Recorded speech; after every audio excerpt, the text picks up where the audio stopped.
Honourable Jerry Brownlee. Mr Speaker, every one of those members applauding there was simply slapping their face to try and wake themselves up. Mr Speaker, I want to begin my contribution this afternoon by acknowledging you, sir, for your work over the last 2.5 years in the chair. I think it's been a very, very good time for the Parliament, in no small way due to the way in which you've allowed the proceedings here to be conducted. I want to add that thanks to the Clerk's Office, to Mary Harris, Debbie Angus and the rest of the team that do that work.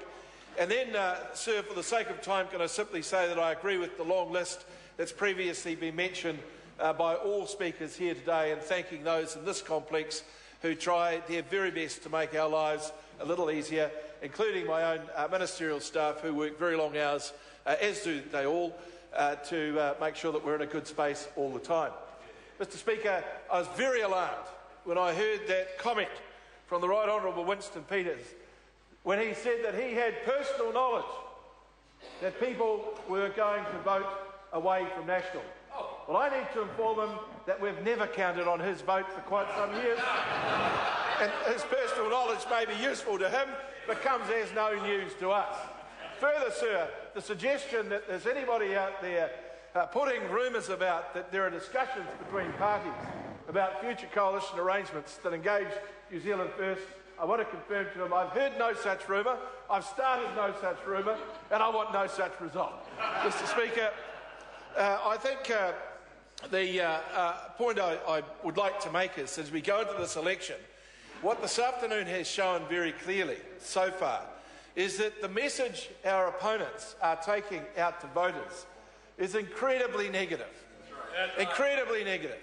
And when you think, sir, about what it's like for people to go about their daily lives, to do all the things they have to do to make their own lives good for them and their families and everybody they're associated with, there are things that create struggle every now and then.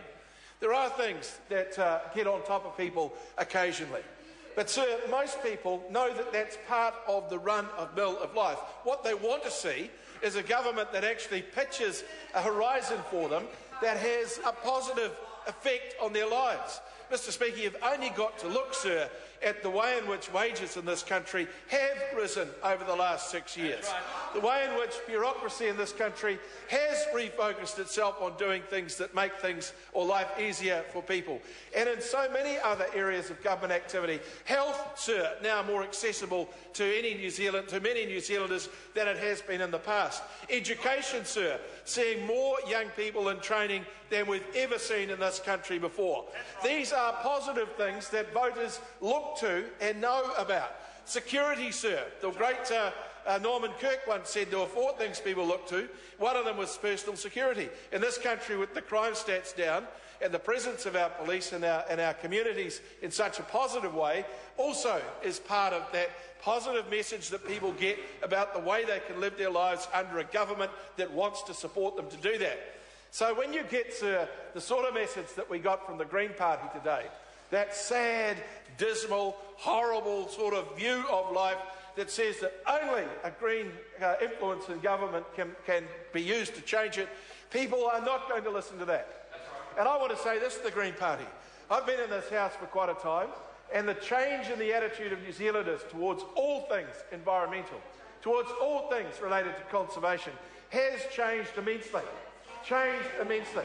All of the initiatives around recycling, around the way in which we deal with the atmosphere, our air quality, our water quality. You keep naming it, and I'll keep telling you that the Greens have never been part of any of that, because they always sit on the outside criticising and telling everyone how bad it all is.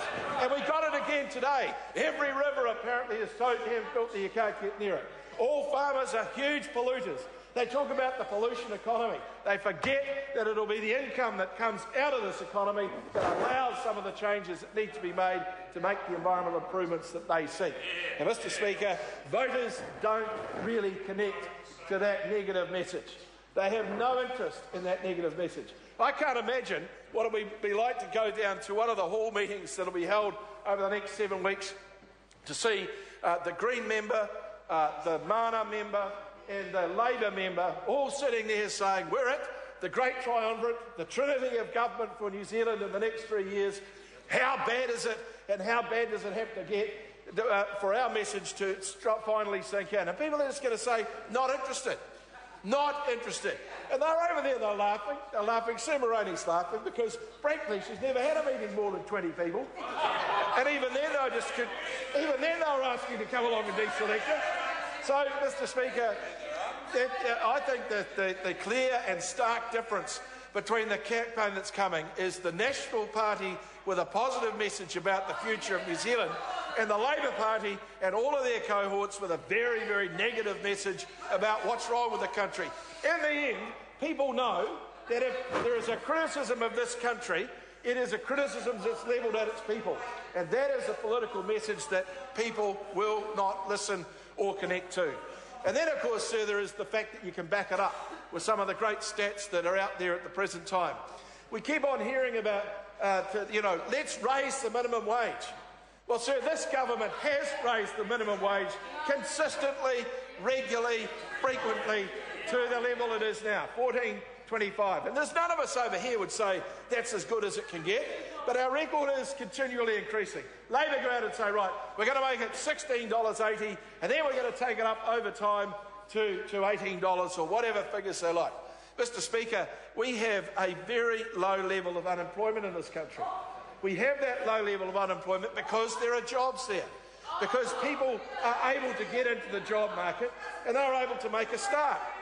And when they become valuable workers in their workplace, they do get wage rises. They do get moved up the ladder. And it doesn't matter how much the Labour Party and the Green Party and Mana want to say it's not true, it is. Jobs first, Mr. Speaker, has to be the call. And I want to suggest to those New Zealand First members over there that that's just common sense. Mr. Speaker, there is a quick look at the number of new jobs that have come into our economy starts to tell the story. 172,000 new jobs inside the last 6 years. And the projections for an economy that's growing the way it is at the moment gives a huge amount of hope for all people in this country to be doing better as we move forward. And that is the essence of what a government is supposed to do. It's telling that our immigration stats now are starting to look in the positive direction. And every sort of criticism that was out there around that at the time of the last election has been dissipated by the reality of what has actually happened. Mr. Speaker, as many will know, I have a great deal to do with the government's involvement in Christchurch. And it has been extensive, it has been unstinting, and it has been generous. Not because we want to get any result for a government, but because we know that that's what New Zealanders expect us to do as a government. And so, Mr. Speaker, I think the situation in Christchurch is turning for the better. It has been tough on people. It hasn't been easy, and there's still a long way to go. But there's a couple of things I'd point to. Firstly, we had this week the Labour Party spokesman going out and saying that we were way behind the housing target for New Zealand. I explained to him that if he looked fully at the stats that were in the Land Use Recovery Plan, he'd realise that he was talking about a figure out to 2021. Well, he didn't seem to want to take that on board, so I put the information out to him saying that we had a target for the current 3 years and are running well ahead of it. He didn't want to take that on board, said it was just me making it up. And then today we have Stats New Zealand coming out saying that since 2010, over 6,000 new houses built in the Christchurch area. That's running massively ahead of what could be expected at this point, Mr. Speaker. Then there is all the CBD, where we're seeing a lot of activity. And what's interesting in Christchurch, sir, is the high levels of employment and the fantastic engagement of people as we are living in a stressed environment. No question about that. But people are doing it, they're doing it for themselves, and they're following a lead from a government. And all we've got from our opponents is the idea that we're going to create some sort of super committee that might be able to do things, in their view, a little better. It won't, because people, sir, make better choices for themselves. This government is about choice. We have delivered on everything we said we'd do, and we are very confident going to tell that story to the people of New Zealand over the next 7 weeks. Speaker. Honourable David Parker. Thank you, Mr. Speaker. Can I begin by, from this side, remembering Parakura